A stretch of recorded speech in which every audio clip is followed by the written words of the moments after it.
All right, hello. My name is Tyler Misek. I am giving my sports facility event marketing and preparation plan for my final for facility and event management. Similar to in sports governance, my Zoom it just doesn't have a record button, so I can't record anything on Zoom. I can get it to show my screen and like pull up the presentation on there, but I can't get it to record.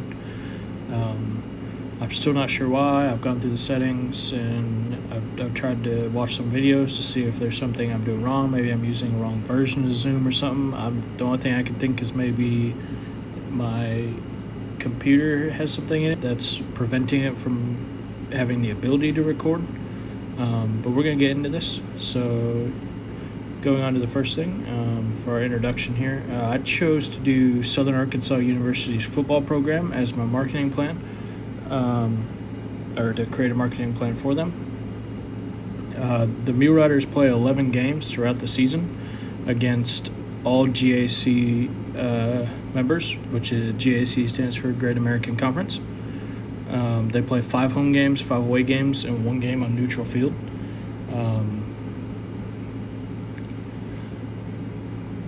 So out of the 5 games, 4 of those will end up being like specialty nights or something, which we'll get into here in a little bit.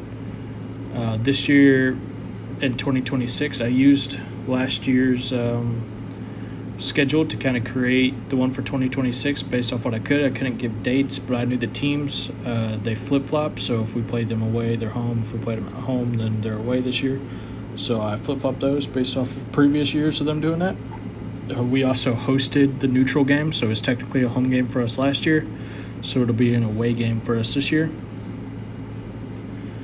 So going into marketing strategies, these were the main 3 I used in my presentation or in my paper. I used a couple others, but we focused on raffles, fireworks, and giveaways.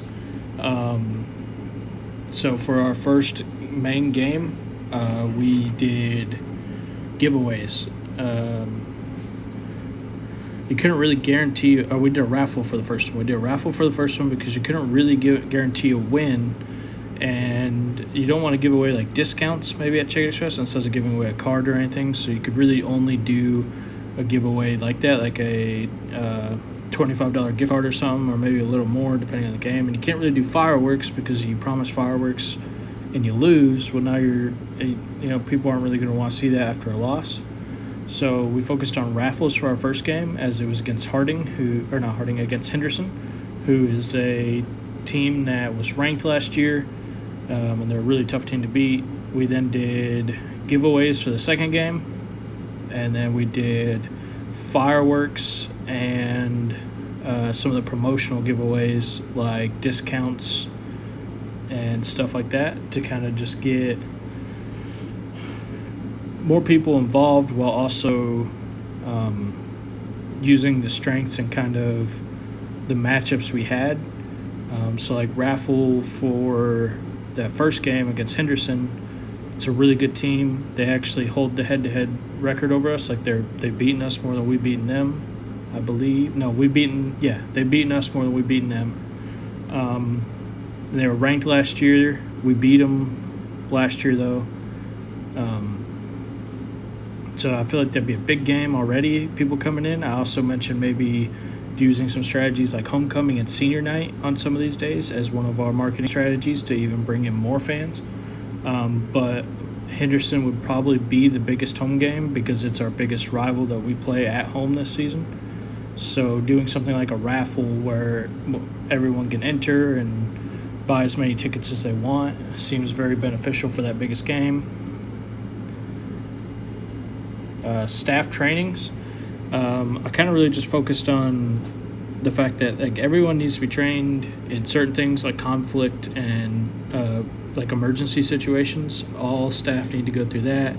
And then kind of like if you work at tickets, maybe you should probably be trained in working concessions too, just in case, because a lot of places, and I know SCU does this as well a little bit, is they close tickets around halftime. Well, now you have these workers who you could send home, but if we're selling out these games like we're hoping to, then maybe you want some extra hands in the concessions to help prepare food or get it out to fans buying food and stuff.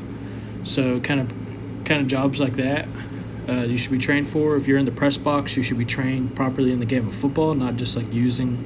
I mean, you need to also be trained in like the technology, stat tracking, announcing, video board, depending on whatever you're doing, and you be trained with technology and understanding it. But you also just need to understand the game of football as a whole, because up there, a lot of that relies on you watching, seeing who gets a tackle, or following along to understand when a media timeout is possible, when you're not going to have one, and stuff like that. Like second quarter, the 2-minute warning, that's a media timeout, which means you're probably not going to get one before then, other than at the start of the quarter. So like just understanding kind of those things is really important. And the same with on the field. If you work in the chain gang, yes, the refs signal for you to move, but it's a little more efficient. The game keeps going, and things kind of run a little more smoother if you understand what's happening on the field. Licenses and permits. SAU does have all these. I mean, they host events all the time, but really you need public assembly permits. So like fire permits, police permits, and health permits, just kind of ensuring everyone's safety. Fire codes and stuff. You can't have too many people in one place in case of a fire and stuff like that. So you need permits to make sure you can do all that. You need branding, like the NCAA. It's a Division II school, but still a university. You need permits to sell foods and beverages, like health permits and stuff for that. You also got to follow like state and local areas, so like events that maybe it can't be hosted past a certain time. Areas have curfews and stuff, so you got to look into all that stuff.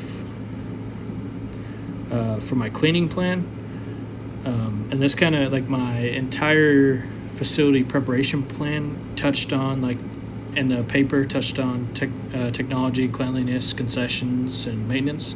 So I didn't really put that in this presentation because it kind of it's almost duplicated kind of. I had expanded on it more, went over some different parts of it in there, but it was also something I mentioned in that part for our entire facility plan. So cleaning plan,